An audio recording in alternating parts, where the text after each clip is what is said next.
I think that our country always benefits from new leadership and new perspectives. I mean, let's be honest here. The presidency of the United States is not some crown to be passed between two families. It is an awesome and sacred trust that to be earned and exercised on behalf of the American people.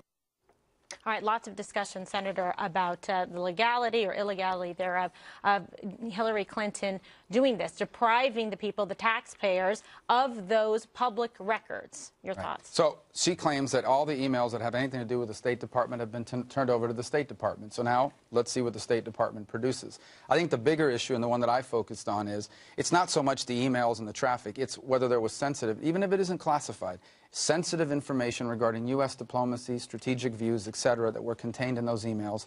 If you're using a private server, you make them susceptible to foreign espionage. We know for a fact that multiple nations, and even some non-state actors, are constantly looking to have access to all sorts of drivers and all sorts of technology that are used by governmental leaders, even candidates. And if there was anything in those emails that was sensitive in nature, not just classified, God forbid, but even sensitive, I think it puts national security at risk, and that's an important question that needs to be answered. Was she insecure in the way she used her communications? Could I follow up on this?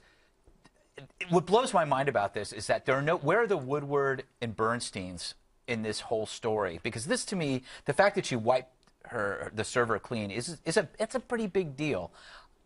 I can't believe that nobody's trying to win a Pulitzer on this. Where are they? Well, I don't know. I mean, you'll have to ask the Washington Post or wherever the new reporters that cover these things are. Look, there's been some media attention on it. I agree that the questions you asked are a legitimate one.